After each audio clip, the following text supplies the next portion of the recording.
When you work in tech at Cox, you get to do meaningful work every day. You get to be the biker who codes as fast as he rides, crafting advanced tech solutions that transform car buying.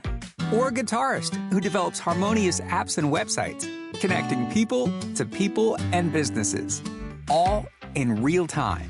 A savvy soccer mom running solution sets as passionately as she runs gameplays. Be the super secret keeper, designing cybersecurity systems to protect private data and websites. A planet protector, expanding EV battery life and inventing more ways to build a better future for all. When you work in tech at Cox, you get to do career-defining work that solves the greatest problems of our time. Join us and connect to work that improves lives, including yours. Learn more about our family of businesses at cox.career/tech.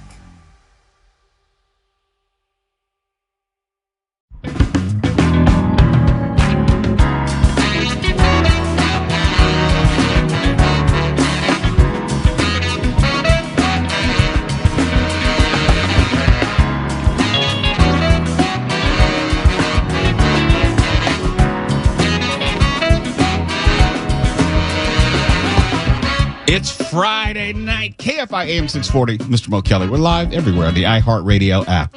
I don't know about you, but when I woke up this morning and realized it was Friday, it was off for me because we had New Year's Eve, New Year's Day, and it felt like yesterday was the Monday of the week.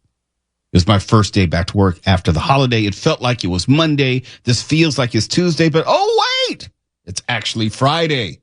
We're getting ready to go back into the weekend. Well, what does that mean for you? It means another round of Name That Movie Called Classic. Yes, we are going to be playing for prizes. We have some more later with Mo Kelly keychains. Evidently, Tawala had been socking some away. Everything was supposed to go prior to the Christmas holiday, but somehow, some way, we found some gifts to give away. So we will be playing Name That Movie Called Classic tonight. No particular theme. Some movies will be rather simple. Some movies will be rather difficult, and some will be somewhere in between. But we're going to have some fun tonight. We're going to have all sorts of foolishness tonight. We have some Metro news for you. We'll tell you about how Metro is stepping up at least its security regarding bus operators.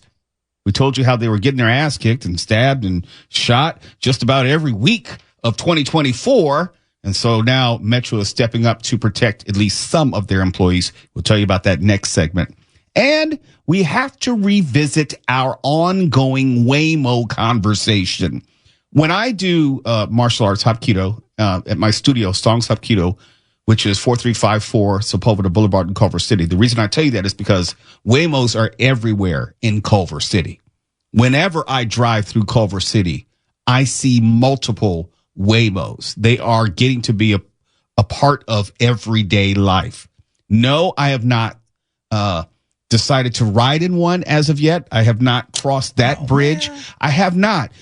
But when we talk about it tonight, we have to talk about these other issues, which are not, I'm not going to blame on Waymo, but they are related to the Waymo phenomenon.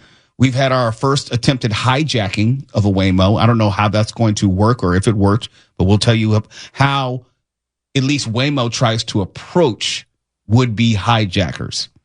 And remember yesterday, I know Mark remembers, and I'm pretty sure Stefan, good evening, remembers, and Tawala, you probably remember yesterday. And I said, hey, we always get conflicting information about alcohol. One day they tell us this, the next day they tell us that. Well, it happened again. Yesterday on the show, we said there was a new study out which said moderate consumption of alcohol may have health benefits. That was yesterday. Well, today, the Surgeon General now says that alcohol should come with a cancer warning label. Can't win. Damn. Can't win. Not that we didn't know that, but it's just that you have these wildly competing ideas of where alcohol should fit within our day-to-day lives. I mean, we knew that. I mean, I knew that. That's why I don't drink as much as I used to. But, we went from moderate drinking okay to alcohol is going to give you cancer tomorrow. That's just a day. Less than 24 hours. It was. And I saw the story. I said, look, I felt like I was lying to my audience because I was giving them the latest information. But then the latest information came out and said, no. We should put warning labels because it's the number one carcinogen, even after, or at least after smoking. But we'll talk about that. Nautica De La Cruz is back.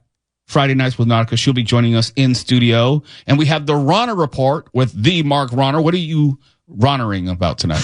Well, you don't need to use my name as a verb. Well, you gave someone a Ronner. We've already used you as a noun. What about Ronnerly as an adverb? Let's just move forward, please. Tonight, I think we're going to catch up with Nosferatu tonight. We never got a chance to talk about it because it came out right at Christmas, and you were off doing some Christmas thing while I was here working like a good, solid believer in American values or something like that. So you saw Nosferatu. I actually heard a lot of good things for it.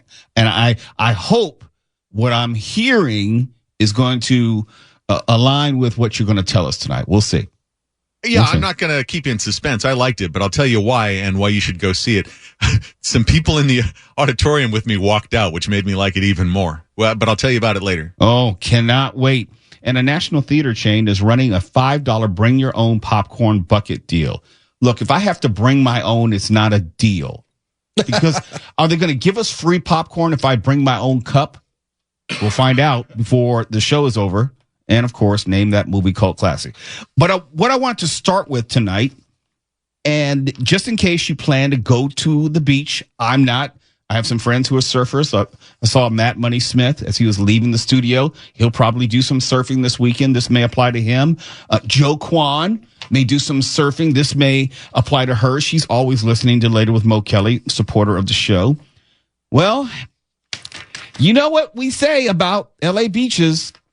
I say stay your ass out of the water for any number of reasons. But particularly this weekend, multiple L.A. County beaches are under advisory again to high bacteria levels. Now, what does that mean? What does it mean when we say high bacteria levels? This is what it means. Raw sewage is in the water. That's what it means. And I hate to break it to you in such a very disgusting and explicit way, but that's what it means. They want to use the euphemism of bacteria. Why can't we go in the water, Daddy? Well, it's high bacteria. No, it's not high bacteria. It's that and that and yeah. Ooh, that was a wet one. Ooh, that was a dropping. But that's why they don't want you going to water. All right? Let me give you some more facts because it's all about the facts here. Zuma Creek at Zuma Beach between Zuma Tower 1 and 2, 100 yards up and down the coast from the creek. Stay out of the water because you might, be swimming in something like fly in your mouth or float in your mouth, I should say. Like that.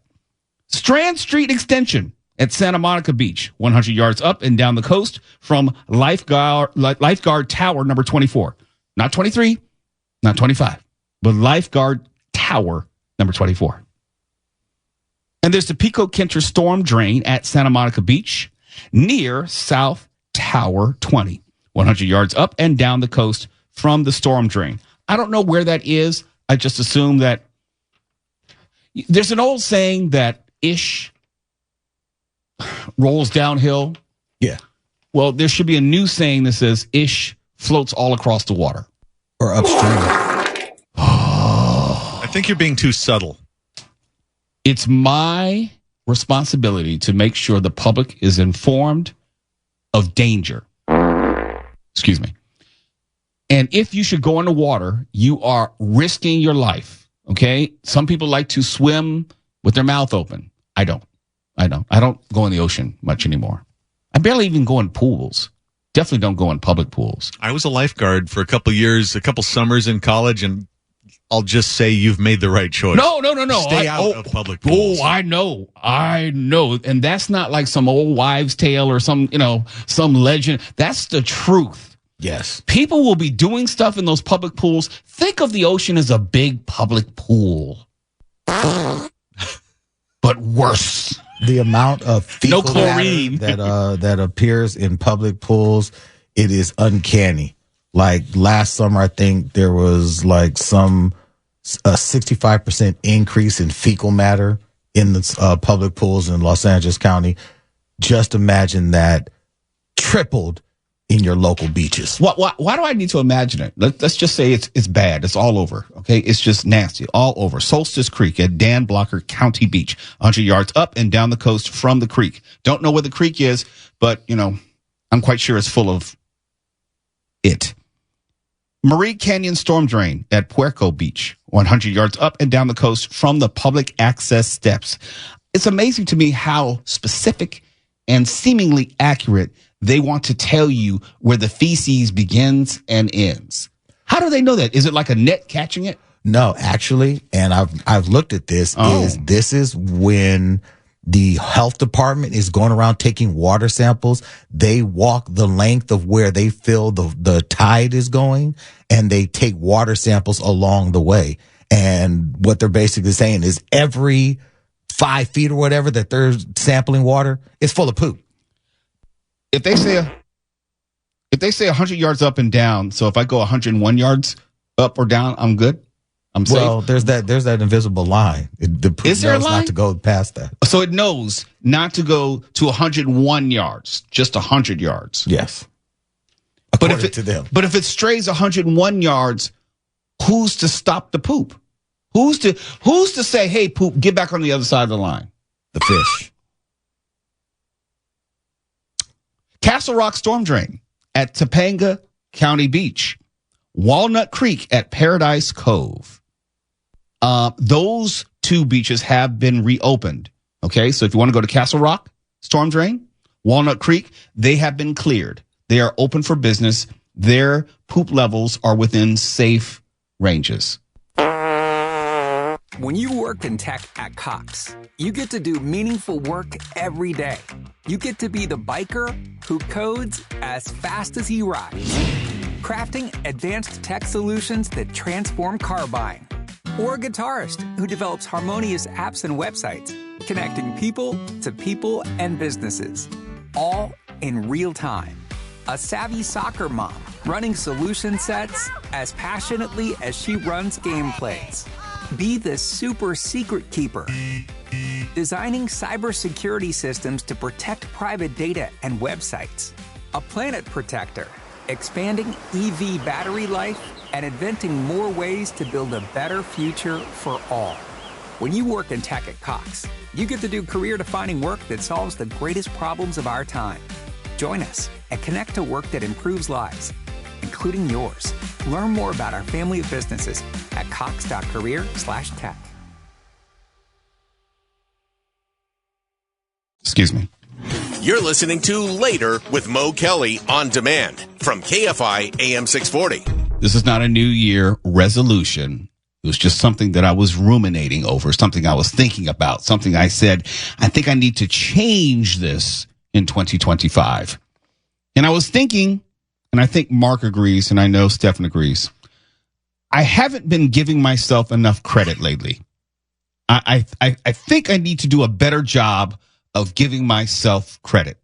So in this new year of 2025, I'm going to give myself more credit, and it's going to start right here, right now. You felt like you were reticent on that front in the previous year? I was like short shrifting the amount of credit I was heaping and praise that I deserved.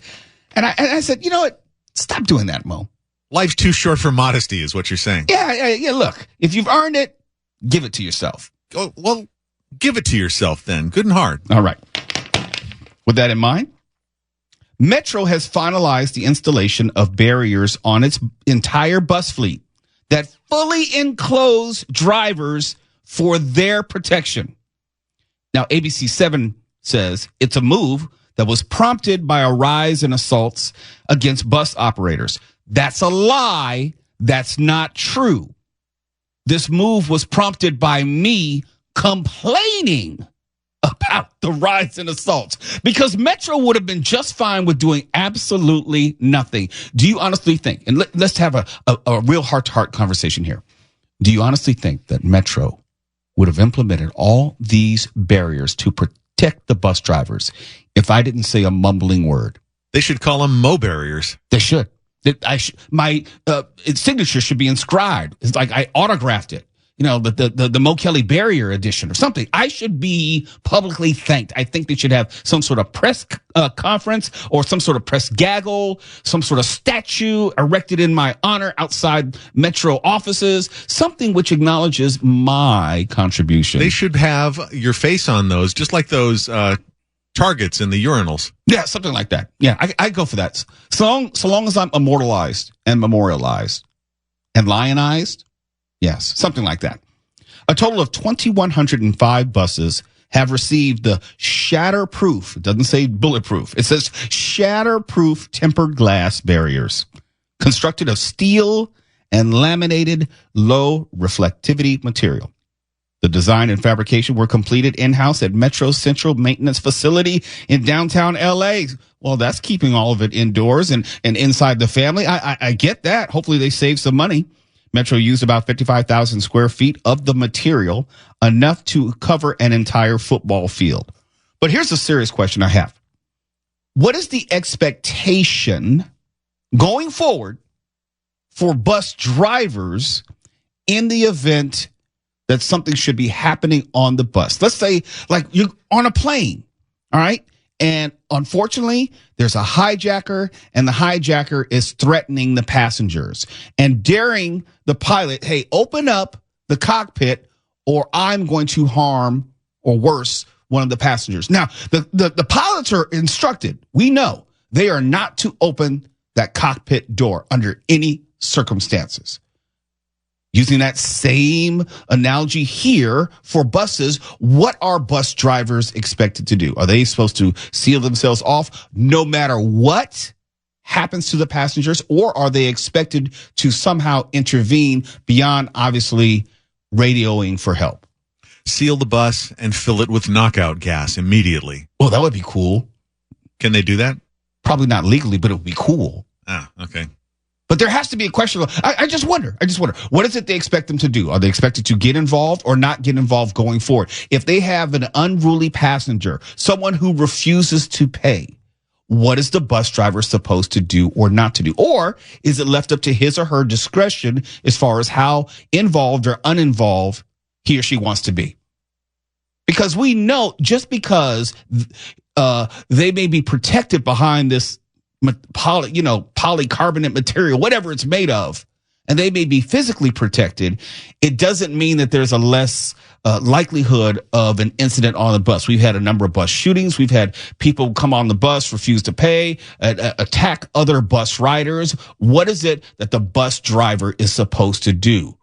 Because I know from the real bus drivers that I've spoken with, they say that these attacks and incidents happen every single day. I'm not talking about, every twice or 2 Thursdays of a month. No, every single day there is some level of conflict. Some, I wouldn't say all of them are assaults. I guess you could say someone trying to spit on you is an assault, but there's always some incident every single day involving some bus driver within the Metro system. My question is, what is the bus driver supposed to do or not do now if something's happening on the bus? Or are they just supposed to pull over and radio for help and wait until help arrives, if it arrives at all? And I don't know. Next time something happens, like maybe tomorrow or Monday, someone might get stabbed, shot, or killed, unfortunately, we will probably get our answer because, going back to the top of the story, a total of 2,105 buses have received what has been described as shatterproof tempered glass barriers constructed of steel and laminated. That's a nice touch, laminated. Low reflectivity material. It almost sounds like they're trying to sell them. Well, you want to be able to wipe them clean. I just want to know that they're actually effective. I just want to know that they do the intended job of protecting the bus operator. And then after that, what happens to the passengers? Because there will be something which will be probably reported in the next few days involving some sort of incident on a bus. And I don't know if the bus drivers are supposed to be just remain in that protected area. I mean, when you think about it, I don't know. When I was riding Metro subway, I don't remember whether the train operator ever came out of that, the train engineer's cab, that first car. I don't know. I don't ever remember seeing him or her come into the actual train. They should be welded in there like the kamikazes in World War II into their cockpits. Well, I think they are in D.C. That's why I make the distinction. I don't know if it's the same everywhere, but for some subway lines, if I'm not mistaken, if I'm wrong, you'll let me know, because you always let me know when you think I'm wrong, even when I'm not. Well, I respect you too much to ever try to intentionally make you look bad. But don't you think that the response... Yeah, I'm sorry, I couldn't get through the rest of that. Not with a straight face, at least. No. No, you think the response depends on whether the bus driver is a Billy Jack or something lesser than that? Maybe. I don't know. I look at all of this right now as more of a press release from Metro, not a true assessment of what is going on, what triggered it, no pun intended. Like, for example, back in April, Metro's board of directors approved an emergency procurement motion to accelerate the installation. Nowhere in there have they acknowledged the public pressure. And I'm being serious now. There was real public pressure, not only me, but inclusive of me, major outlets, public outcry regarding the lack of safety on buses, on trains, and also platforms. And to say that the emergency procurement motion was what accelerated the installation, I think I wouldn't say it's dishonest, but it's misleading. It suggests that Metro was more proactive than reactive, when we all know that they have been largely reactive throughout this, where they wanted to deny that there was any sort of problem, that they wanted to downplay the number and severity of incidents on trains and buses and platforms. And then, unfortunately, multiple people were murdered. Multiple people. And then you want to couch it as, well, there was an emergency procurement motion which accelerated the installation. And that's not really it. There's something which preceded that motion. There was something that spurred on that motion. They encouraged it. And it was public outcry. It was people like me. Maybe it was only me, the guy that should get all the credit, me, who encouraged you, inspired you, implored you, berated you, criticized you, shamed them. Can't shame the shameless. You gotta have some shame to be shamed. And I don't think Metro has any shame, which was part of the reason why it took so long to get to this point. Because you wanted to play like we weren't seeing what we were seeing. Oh, no. Metro's not all that dangerous. Oh, no. Ridership is up. How many stories have you talked about, Mark Ronner, which is coming from CNS, City News Service, somehow ridership is up on Metro, as if that is an indicator of how people feel about riding Metro. This will shock you, but I found as a reporter that institutions tend to want to portray themselves in the best possible light. Oh, no. I know. It's mind-blowing, isn't it? All I need to know is, Metro, when am I going to get like a key to the city? Mayor Bass, you know how to find me. Can I get some sort of resolution? Some sort of, I don't know, just a proclamation. Oh, I see a Mo Kelly day in your future. You know what? Wouldn't that be nice? Not only would it be nice, it would be appropriate. It would be well-deserved. It would have been earned. 2025, I'm going to be giving myself a lot more credit. I may pull a muscle, patting myself on the back, but you know what? It'll be worth it. It's later with Mo Kelly. Let's talk Waymo when we come back. And the paid provocateur, Tuala Sharp, who's on the payroll of Waymo, will join us with his thoughts about how Waymo is so great, despite the fact of all the carnage and the chaos that Waymo is creating right here. When you work in tech at Cox, you get to do meaningful work every day. You get to be the biker who codes as fast as he rides.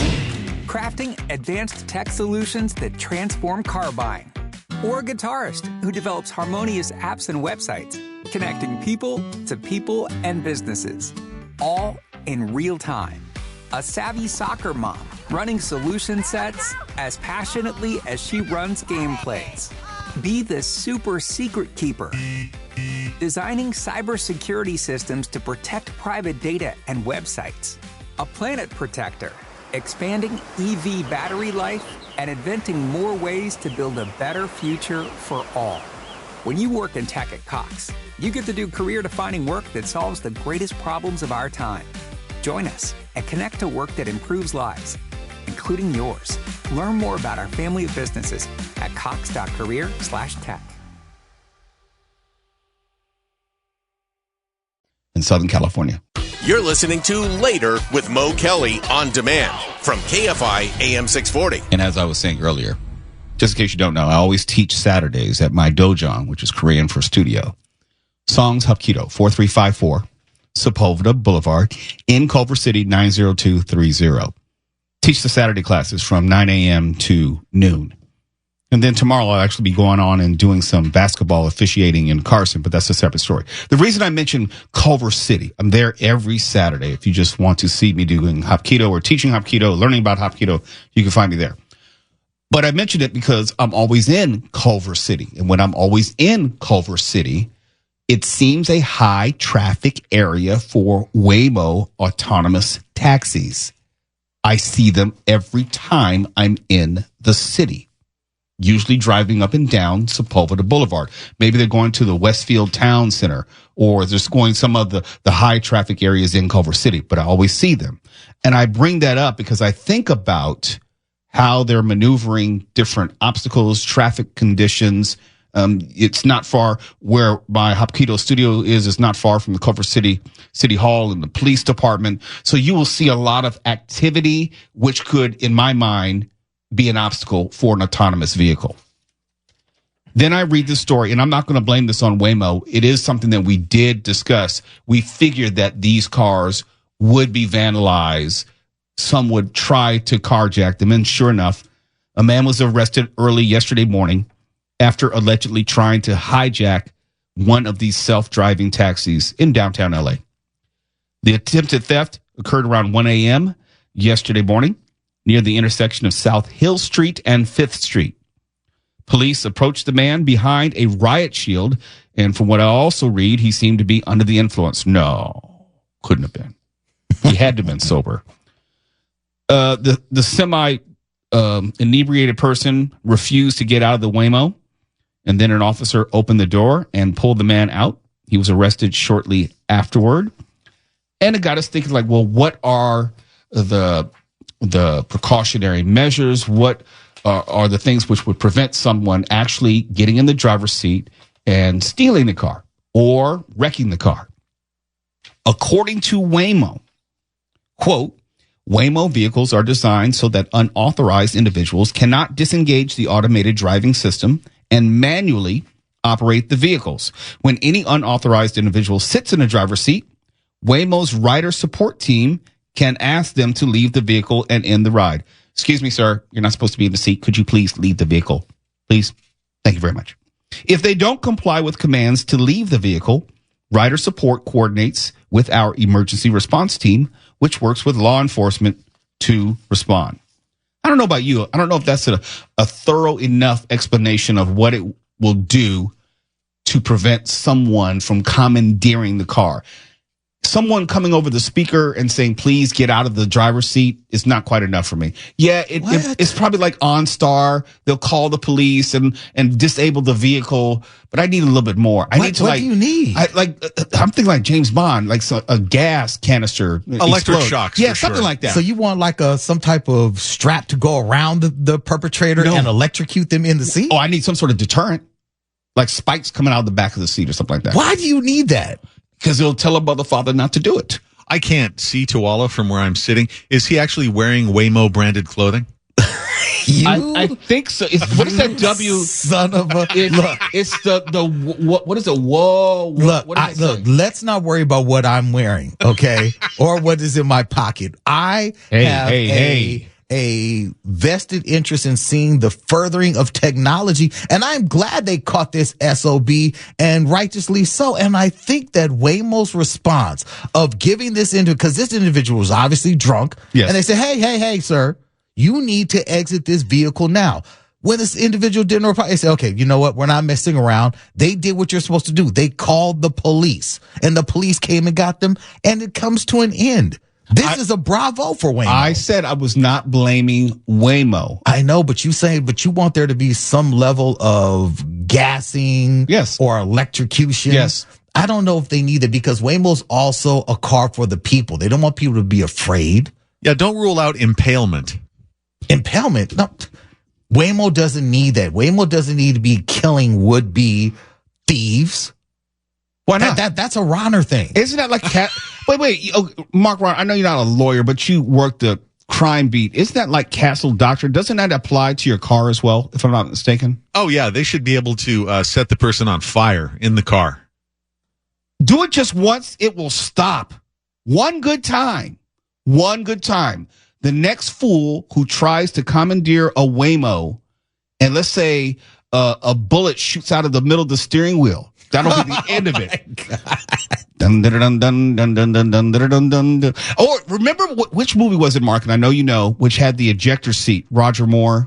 Well, the ejector seat started in Goldfinger. Goldfinger. That's right. So we just want to start launching people out of Waymos into the air. You damn Skippy. That would be brilliant. It was great. Yeah.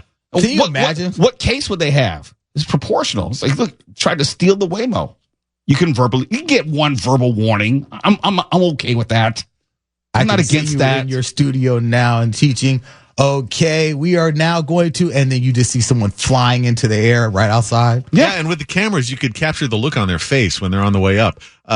You could have a warning just like in Squid Game. And then after the second warning, let it rip. Yep. Okay. It's fair. It's fair. I don't have, look, again, I am not blaming Waymo for the criminality of humans.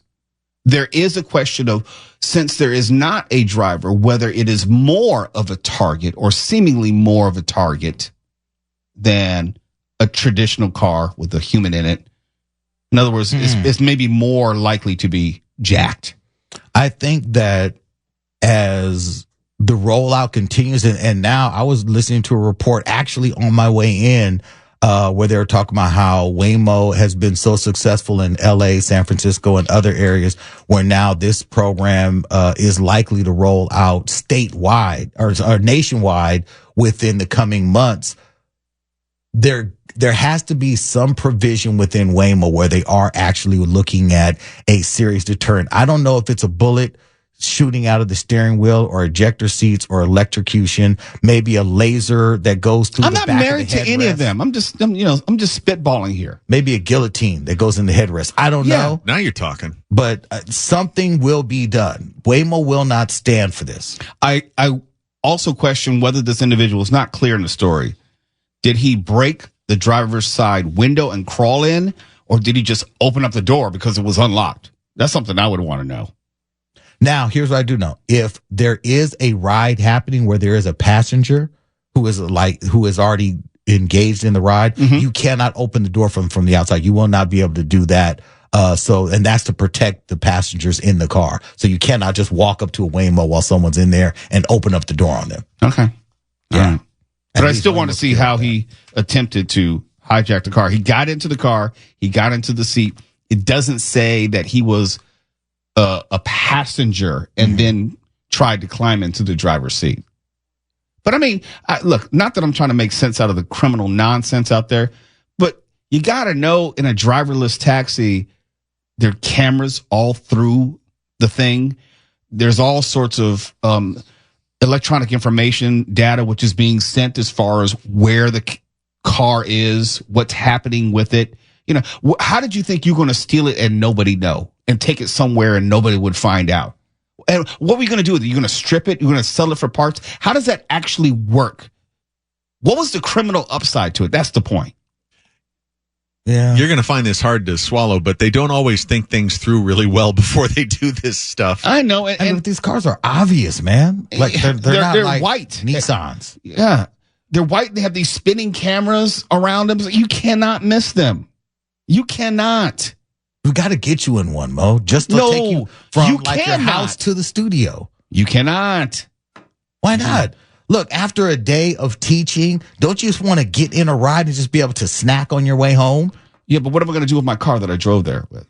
No, that's what I'm saying. Back and forth. It gets you from the house to the studio, from the studio back home. Okay, well, you have to set it up with Waymo. I will reach out to Waymo, absolutely, because now I see you're warming up to the idea. Now you're becoming more I want to end up on the news, getting a Waymo crash. No, you're becoming more familiar. You're seeing them more and more as you're teaching, and that alone should open you up to the possibilities. You are a teacher. You are imparting wisdom and knowledge upon the next generation of Hapkido masters. And this is something for you to take. Yeah, No. Yeah. Hapkido has nothing to do with Waymo. It's getting kind of thick in here, isn't it? Yes, it is. Yeah, he's really laying it on thick. It's almost like someone paid him to say that. I don't know who. When we come back, I have my suspicions though. Remember how yesterday I told you how moderate consumption of alcohol had health benefits? Just act like that never happened. Okay. That new study, it's been overruled by the Surgeon General, and the Surgeon General says, no, that's not true. And alcohol should have cancer warning labels. So if you're drinking right now, as a lot of people do while listening to Later with Mo Kelly, I don't mean to ruin your buzz or the game later on. Name that movie cult classic. I'm just giving you the news. When you work in tech at Cox, you get to do meaningful work every day. You get to be the biker who codes as fast as he rides, crafting advanced tech solutions that transform car buying. Or a guitarist who develops harmonious apps and websites, connecting people to people and businesses, all in real time. A savvy soccer mom running solution sets as passionately as she runs gameplays. Be the super secret keeper, designing cybersecurity systems to protect private data and websites. A planet protector, expanding EV battery life and inventing more ways to build a better future for all. When you work in tech at Cox, you get to do career-defining work that solves the greatest problems of our time. Join us and connect to work that improves lives, including yours. Learn more about our family of businesses at cox.career/tech. Well, what I think about the news. You're listening to Later with Mo Kelly on demand from KFI AM 640. Yeah, so the Surgeon General is definitely going to blame it on alcohol. Sorry to ruin your buzz, because I know a lot of you listening right now have already started with your wine or your whiskey or your wine, whiskey, and some weed. No judgment. But I just have to give you this information because it comes on the tail of what we discussed last night, where, according to a new study, moderate consumption of alcohol has some health benefits. The Surgeon General, Vivek Murthy, said alcohol consumption increases the risk of at least 7 types of cancer, including breast, colon, liver. But most U.S. consumers remain unaware of this. This is according to the Surgeon General. And to that end, the Surgeon General recommends that alcoholic drinks should carry a warning about cancer risks on their label, not unlike what we've seen with tobacco-style regulation of years past. Murthy also called for the guidelines on alcohol consumption limits to be reassessed so that people can weigh the cancer risk when deciding whether or how much to drink. U.S. dietary guidelines currently recommend 2 or fewer drinks per day for men and 1 drink or less per day for women. 2 per day for men or 1 or less for women. I don't know. And I know, if you want to get into to unit measurements, we can go in the weeds and all that. But look, when you say 2 drinks to me, I'm thinking alcohol as in liquor, like 2 Jacks. Because 2 beers is not the same as 2 Jacks. But if they mean 2 beers as in 2 drinks, well, then my 2 Jacks are like 6. And I just had 6 on New Year's Eve. So that must be like 20. units of alcohol. I don't know what I'm going to do about this, Mark. Yeah, seriously. Yesterday, I told you I was going to live forever. Now I think I should be putting my house in order. Right. It's like, well, I'm pretty sure the damage is already done when it comes to me. I stop myself at 2 drinks a night, but they're pretty stiff 2 drinks. Yes. I mean, if it's in a big gulp, it still counts as one drink. You're right. That's one drink. I mean, it's the same cup. It's one drink. Yeah. But to be absolutely serious, I do not drink half as much as I did, let's say, 10 years ago. Well, you can't. My body won't allow me, and I don't have the desire to. My sleep is far more important. My overall health is far more important. But actually, to be absolutely serious, I thought we would have been at this point in a regulation sense 15, 20 years ago, like we were with cigarettes and vaping and what have you. I'm actually surprised because I thought the tobacco lobby was stronger than the liquor lobby. Yeah, the liquor lobby was never on my radar because I thought everybody pretty much knew drinking isn't exactly a healthy thing to do, but you're an adult. Whereas cigarettes, that's a mouthful of death every time.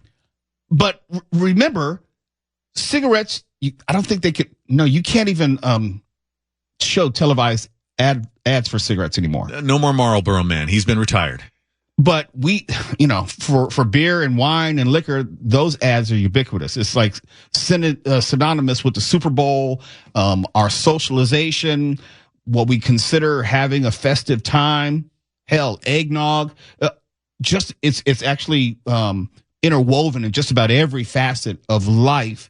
And maybe that's part of it, but you never saw the same type of pushback for alcohol that you did with cigarettes and tobacco. I think that's probably from a sociological standpoint because altering your consciousness with alcohol has been a part of humanity since we've been on 2 feet. Wow. That's pretty profound. From the old days of the women chewing up the stuff and spitting it into the cup for it to ferment. I never really thought about it that way. Yeah, it's a ritual. It's a socialization thing. We've just always done it. Smoking probably as well, but I should point out, I don't know if you know this, but drinking is fun and it makes you feel good. Did you know that? Yeah, I'm going to rain on your parade some more. No. This is the Surgeon General. Look, I got to do it. He had more to say. Quote, alcohol consumption is the 3rd leading preventable cause of cancer in the U.S. after tobacco and obesity. Would you like me to leave you any of my books or anything? No, I may not outlive you. Yeah. Murthy's office said in a statement accompanying the new report, adding the type of alcohol consumed does not matter. So it does not matter. According to the Surgeon General, it doesn't matter if it's beer. It doesn't matter if it's wine. It doesn't matter if it's Jack and whiskey. So having said that, I might as well just keep on drinking Jack because I don't drink beer. Well, directly related to this, have you noticed a proliferation of liver supplements lately, commercials on TV that we never, ever had before? Oh, no. I'm quite sure they're putting one and one together. Yeah. It's almost like the ashtray community saying, hey, you know what? There are a lot of smokers out there. Let's start making ashtrays. There are a lot of drinkers out there. Let's start making liver pills or, liver gummies. Mm-hmm. No. It all works together. It says it's unclear whether or if the Surgeon General's suggestions will be adopted. President Biden's administration is ending, so Murthy's going to be probably out of a job anyhow. There will be a new Surgeon General. Less likely that such a guidance will be followed up on. So you'll make your own individual thoughts, decisions about whether you will change your drinking habits relative to that guideline and advisement. By the way, I probably will have a shot tonight before I go to sleep. I'm going to mix my drink with fruit juice so that I know it's healthy. But philosophically, it's like I can't worry about everything. I know that something is going to get me eventually. I know that. And I try to balance out my bad habits or not so good habits with some good habits. I exercise every damn day. I stretch. I have a pretty decent diet that I've been working hard on for at least 2-3 years. I lost a good 35 pounds during the pandemic. No exaggeration. Damn it, I'm going to have a drink every now and then. And I know why. Like, I used to think about older people, like why they were so obstinate and they wouldn't give up this or they wouldn't give up that. I'm now that person. I understand it. I get it. I can have the perfect diet. I can have the perfect exercise regimen, and I can still drop dead like Jim Fix, who did the Book of Running. Who had a heart attack right. while running. It is your God-given right to enjoy a drink at the end of the day. You're not going to let some surgeon general rob you of that. What do they know anyhow? What do they know about medicine? They call it medical practice for a reason. They're practicing. Fake news. It's all fake news. Fake liver news. Friday nights with Nautica Daily Cruise when we come back. KFI AM 640 live everywhere in the iHeartRadio app. Cheers. Life moves pretty fast. If you don't let KFI fill you in once in a while, you could miss it. KFI. And KOST HD2. Los Angeles, Orange County. Live everywhere on the iHeartRadio app. When you work in tech at Cox, you get to do meaningful work every day. You get to be the biker who codes as fast as he rides, crafting advanced tech solutions that transform car buying. Or a guitarist who develops harmonious apps and websites, connecting people to people and businesses, all in real time. A savvy soccer mom running solution sets as passionately as she runs gameplays. Be the super secret keeper, designing cybersecurity systems to protect private data and websites. A planet protector, expanding EV battery life and inventing more ways to build a better future for all. When you work in tech at Cox, you get to do career-defining work that solves the greatest problems of our time. Join us and connect to work that improves lives, including yours. Learn more about our family of businesses at cox.career/tech.